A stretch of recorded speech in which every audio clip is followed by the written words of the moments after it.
I'm Colby McFadden, and for the last 2 decades, I've worked with some incredible families and individuals, helping them manage their investments and finances. I'm a father of 2 daughters and recently a grandfather of 2 granddaughters, and it really got me thinking about what resources are there for women to find a trusted, reliable source for investing and savings. So I reached out to Kristen Yoder, a good friend for years and somebody I've really appreciated their ability to call out BS.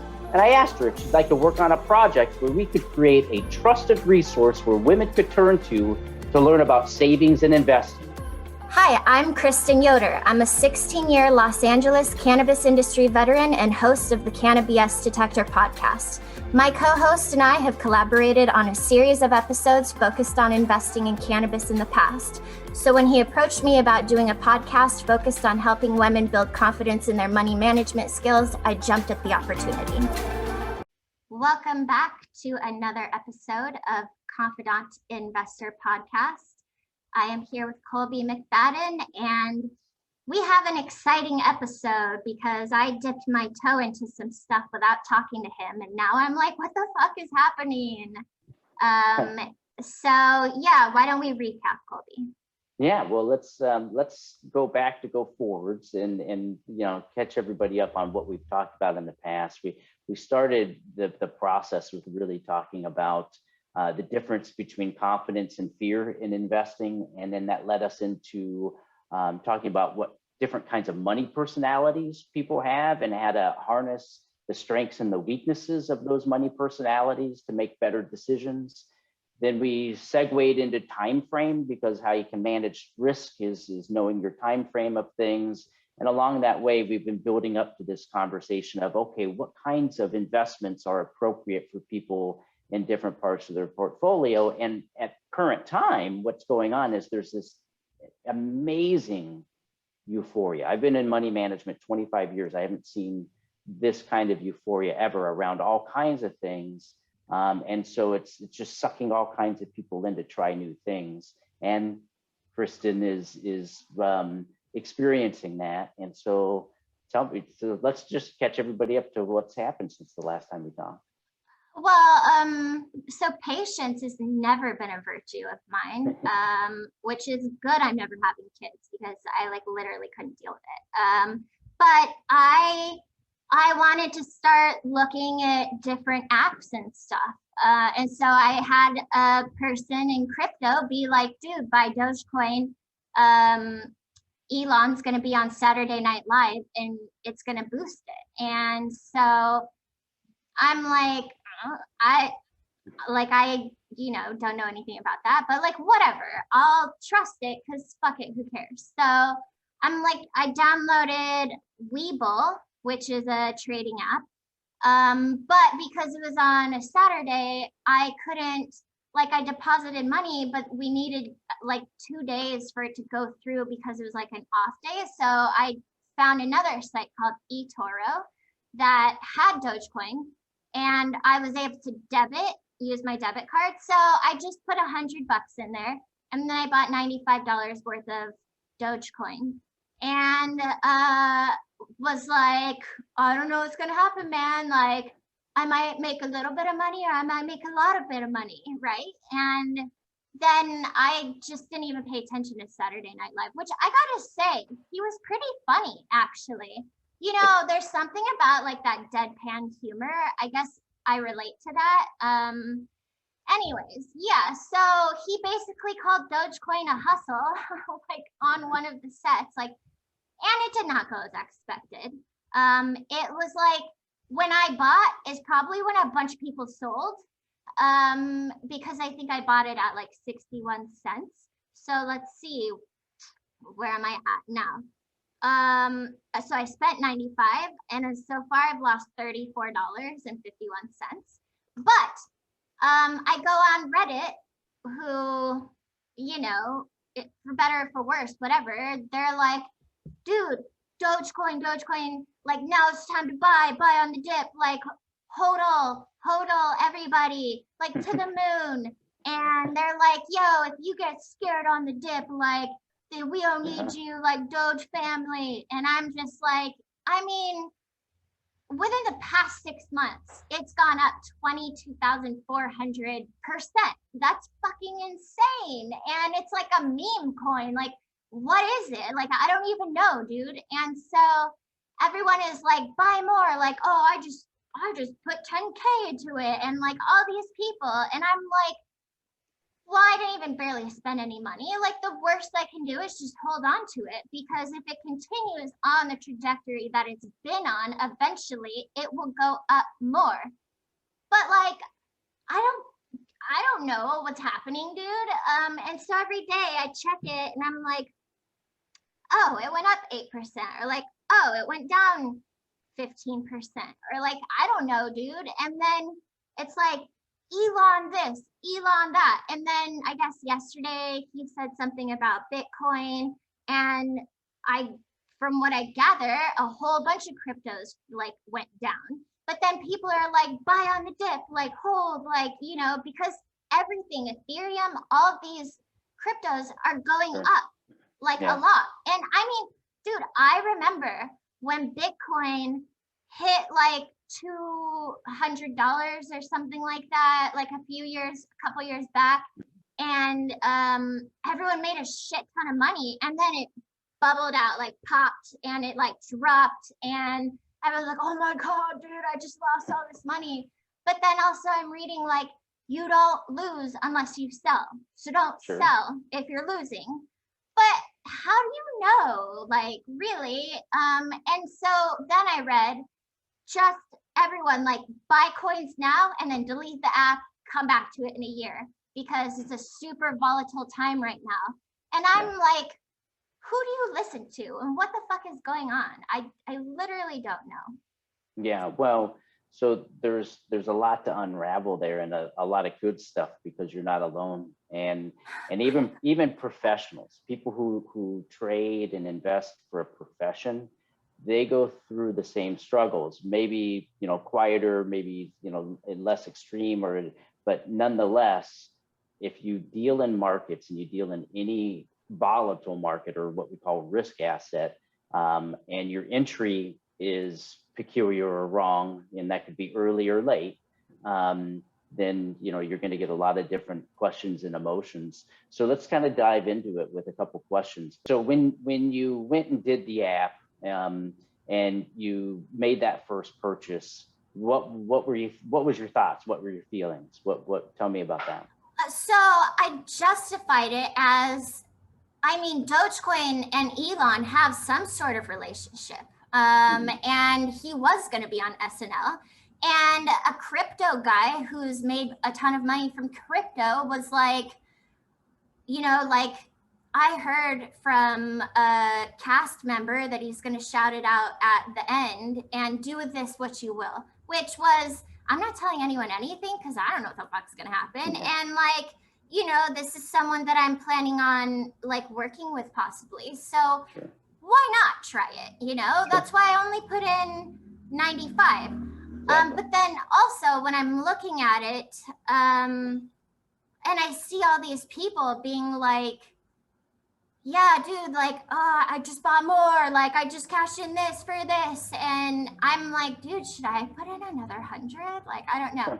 And then I'm like, nah, let's just see what happens. And it was supposedly gonna like skyrocket.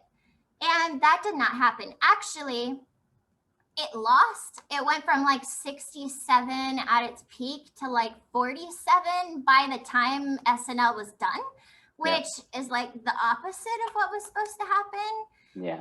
But then it's like, everyone's like, yo, it's volatile. Like, this is how it goes. There's always a dip and then it goes up more. So like, just hodl, which I Googled, hold on for dear life. So, well, I'll tell you, one of the most valuable lessons that I've ever learned is the phrase, buy on the rumor, sell on the fact.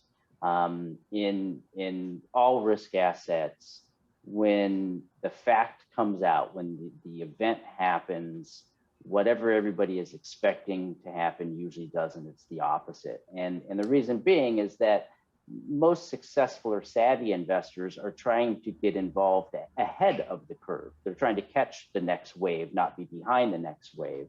So they're typically going to start taking positions of risk when they start to hear the rumors. And then if they start to get confirmation of the rumors, they may start to add to that risk. And then when the event happens, because just think logically, once the event happens, what's to look forward to? You know, so the event was, hey, Elon's going to mention it on Saturday Night Live.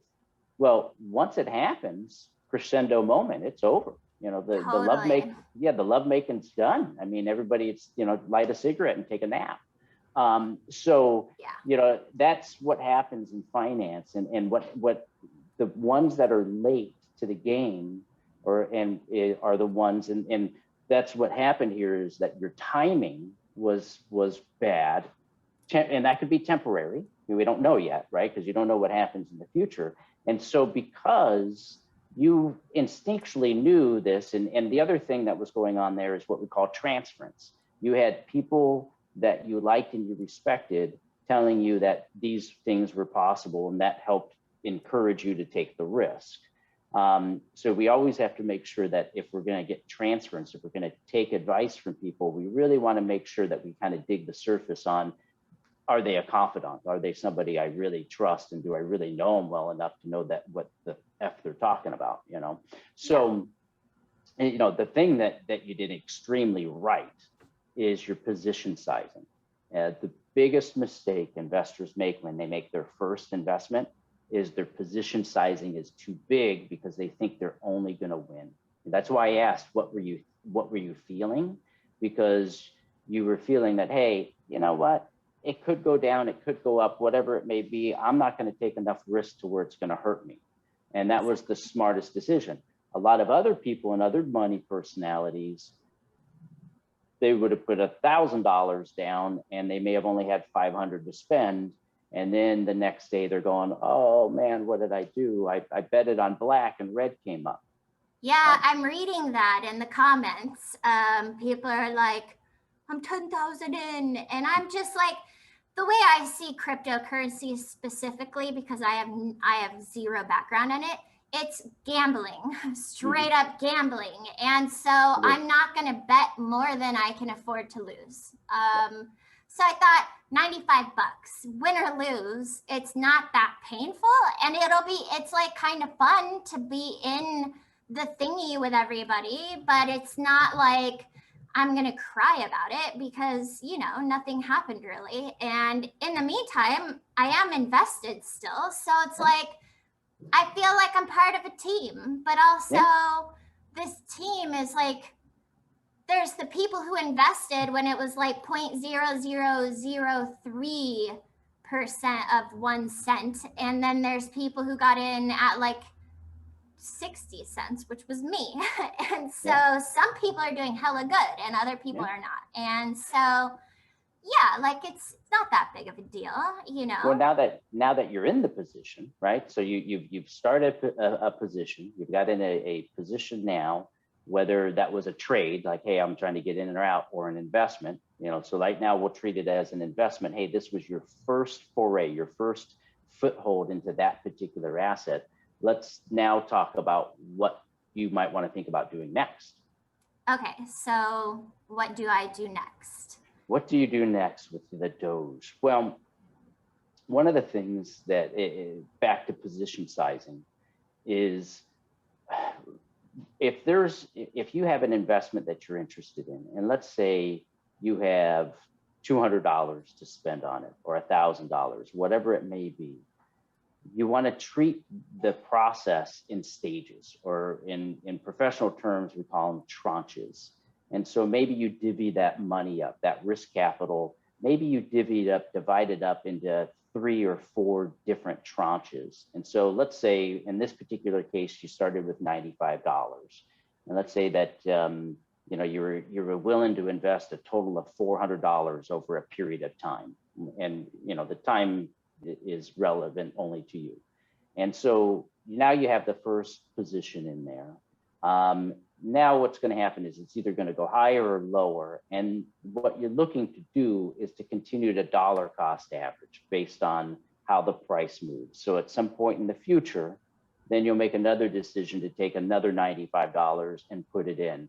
If it happens to be at a lower price, now you're averaging your price down lower and assuming that this volatile asset is going to continue to rise. And this is where we get into the difference between a secular rising tide. That's where like, hey, over the years, it's going to go higher more than not. And so even if you enter in temporarily at the wrong time, just the fact that the tide is rising, yeah, it might take 2 or 3 years, but you know, your mistake gets washed away.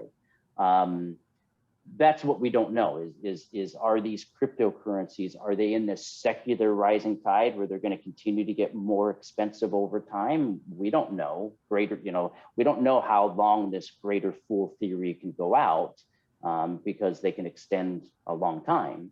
Yeah. So, so that's why, main thing is you're not risking large sums of money and you take it over a period of time that you're willing to keep allocating. If you believe that what you're buying is truly something that is in a rising tide that is going to go higher.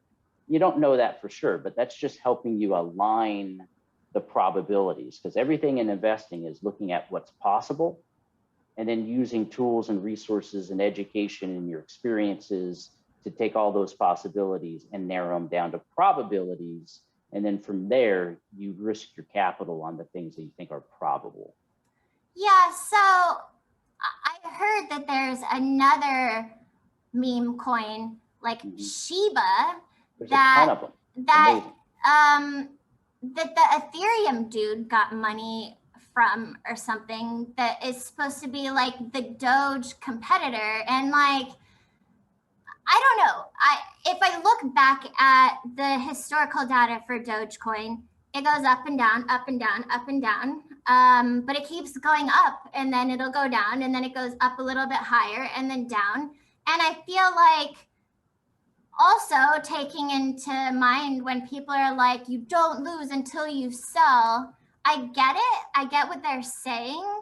But like, you also don't make money till you sell. So I guess like, I don't know. So far, I've lost 1/3 of my investment. I feel like I'm just going to let it go for a while, like give it another week or two and see what happens because it's so volatile. And if in 6 months it can gain 22,000% in value, then what's another couple weeks? Like, it's like, to me, it seems like it's so volatile. I have no fucking idea, honestly. The concern that you would have as an investor looking at it from all the angles is that, okay, even as you hold something, you are having opportunity costs because that money could be somewhere else doing something else, in an asset that's going up while this one's going down.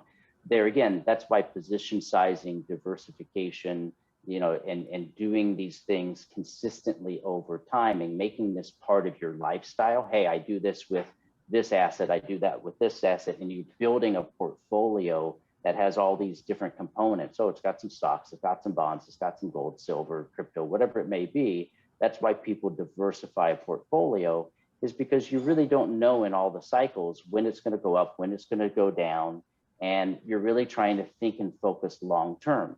What's happening now, and you experienced a little bit of it in that transference, as people were telling you about, we will start to get this fear of FOMO, fear of missing out. And that's really palatable right now with people, is they're chasing everything because they're like, hey, I missed this, I'm not going to miss the next one. So fear of missing out is really, really a strong driver right now. And at the end of the day, it's just greed. It's greed from the other side. So when you have times like that, then you just know that the animal spirits are around driving everybody. And so you play smaller and you think longer term, and you just realize that in life, the reality of life is that 99% of the people out there make their wealth over a long period of time, being very consistent in what they do, being good people. These stories of, oh, so-and-so quit their job because they had a big, sure, that happens occasionally, especially right now. But you know what? It's not how you build your life. They're bubbles. Yeah. right? It's all bubbles. The shit pops all the time. So this leads me into another thing, because I'm a Reddit person and I just started following more of like stonks and other things. And I was reading about GME because it's really interesting, because we know that it's being shorted. It like screwed Melvin Capital. And so this one person posted a bunch of different things to learn about the types of financial manipulation that funds are doing to GME specifically. And that's when I learned about naked shorts, and watched a documentary about it. And there was one point where it showed that there were more stocks on the market than GME ever released because of naked short selling, which is illegal and obviously totally happens anyways. And it's like, in this documentary, they were talking about how there is this company, Eagle Crest or something like that. And this guy who knew about naked short selling was like, they are going to short sell your company. This is what's going to happen. First, you're going to show up in the news, all this bad news. Then there's going to be a big play on your stock. Then you're going to show up on this list by the SEC, and then one other thing. And the guy was like, yeah, whatever, dude. And then it all happened, and then they shorted his stock to hell and totally destroyed his company. And they did it with Interferon, the first company that came up with it. And then it made me realize, like, there's so much to media when I'm looking at, and I should have known because they do this in cannabis. It's like the press releases are literally used to pump the stock, but they don't hold value. They're like, it's like how you advertise in a regulated market. And so watching this GME thing, it's just like, it's just so much of like a mind fuck in a way, because I'm like, who do you believe? Like, wait, what about all these sketchy funds that are screwing people? How do you win? Well, okay. Yeah, well, I'll share the knowledge that I have that I think is relevant, and that is that, you know, all I know is that the idea of the pump and dump has been around forever. And for most guys on Wall Street, you know, for hundreds of years, or however long Wall Street's been around, there's always going to be a group that are trying to stay ahead of the regulators and doing pump and dumps. And pump and dumps is, you know, where, you know, you pump a stock up and then you dump it out. And how they do that has changed over the years as regulators have gotten better and as technology has changed and things of this nature. You know, a good probably 15, 20 years ago, all of these Wall Street firms really got into the habit, probably 20 more years ago, got into the habit of hiring a bunch of smart kids out of MIT and places like that had technology backgrounds, not finance backgrounds. And they've built some of the best black boxes that you could ever imagine that trade very quickly and do all kinds of things. And if all of the people that are getting new into investing right now, and using technology as their tool to access that investing, if they're going to interact in that world and think that these guys that have been doing this for decades and have created the technology around it don't have the technology and the tools to manipulate chat boards like Reddit, and if you don't think they'd have the money to pay PR firms to, you know, do press releases, if you don't think they haven't figured out how to pump and dump in cryptocurrencies, because come on, people, if they can figure it out in a highly regulated business like the stock market, you think they can't figure it out over in the decentralized world, we're probably being a little too naive there. So, you know, at the end of the day, as an investor, what you have to understand is that these things happen in waves, and right now that's really happening. And what you want to do is be very contrarian and actually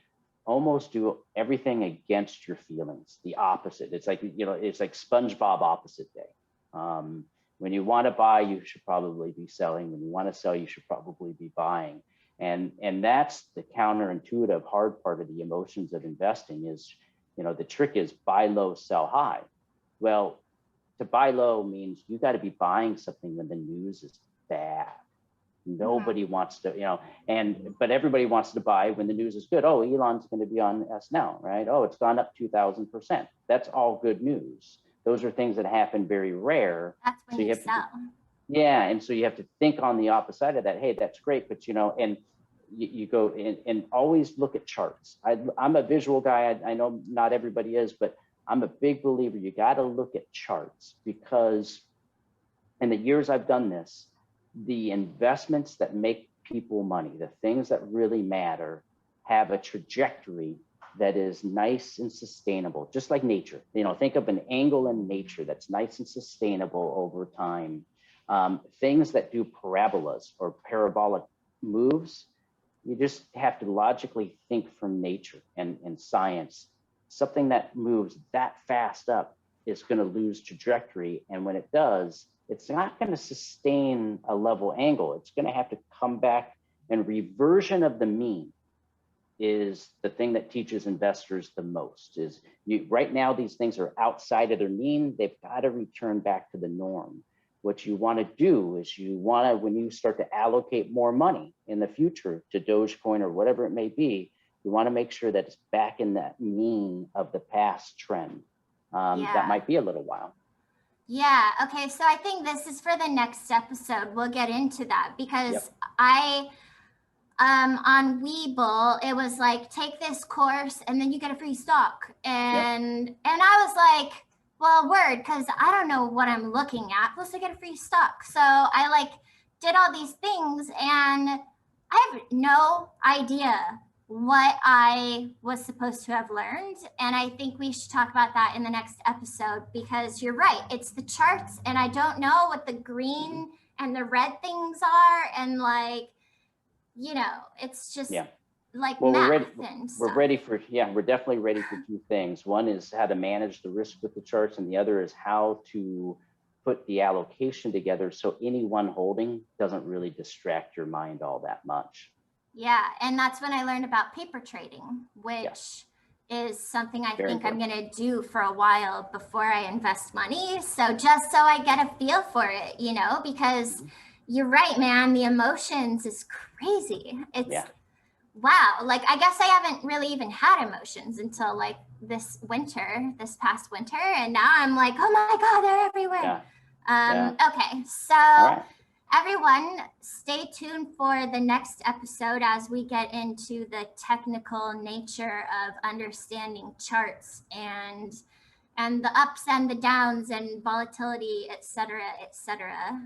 Thank you for joining us, and we will see you next week. See you next week.